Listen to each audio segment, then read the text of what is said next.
So I am back, and yes, this episode I am calling Mommy Shopping.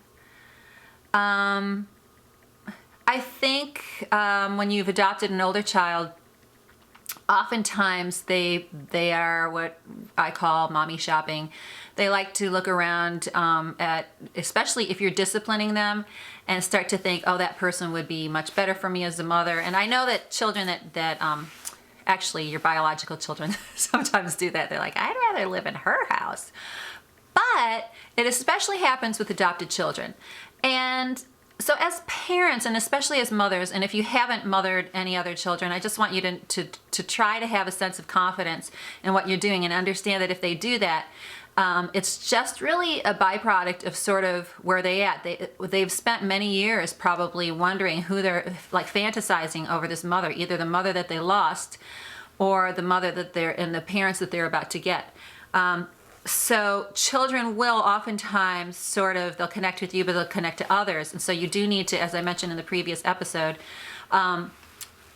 the French fry breastfeeding concept was to bring them back to who the main person is for their comfort and their pleasure, and to bring them and to, sort of love on them.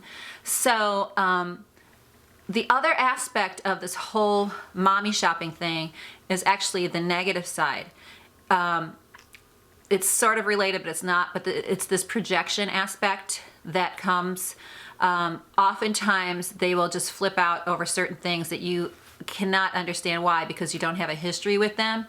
And what they're really doing is that they could be remembering a really bad experience in their past or something in the orphanage or whatever that they're projecting on you. If somebody was abusive to them or hurt them, they could be relating you as the abuser, when you're not. And so you have to jolt them out of that.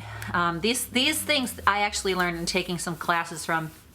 There was a class online called Because They Waited, and a great guy named Brian Post. It's called the Post Institute. And then there's books by Cary called The Connected Child. But many of these things I actually learned just trial and error. So anyhow, there's this projection thing that also that they do. So if sometimes your kids can be freaking out over things, or they're thinking that you're doing something really bad, and what you have to say is like, honey, I'm sorry that you feel that way, and I'm sorry that hurt you, but I'm not the one who fill in the blank. And with Brian Post, he gives this example of this little girl who would not go into the bathtub at all. And the mother was like, what am I going to do? She freaks out every time she's about to go in the bathtub. I don't understand. And the mother was trying to actually force her to take a bath. But when they really discovered, when the child was able to express herself, she started to recount this experience where her mother, that either had passed away or lost custody of her, had been putting her like in scalding hot water in the tub. So it was always an awful, awful experience.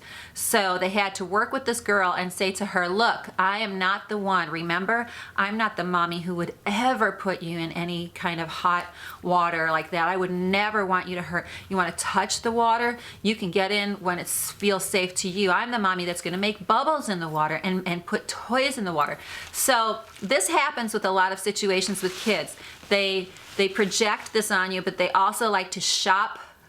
They like to maybe fantasize about this type of thing. Okay, this leads into another thing that I'm going to talk about next, which is entitlement, the attitude of entitlement with your adopted kids.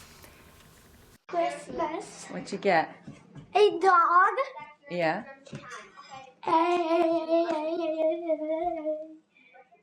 What toys did you get? My toy was the punching.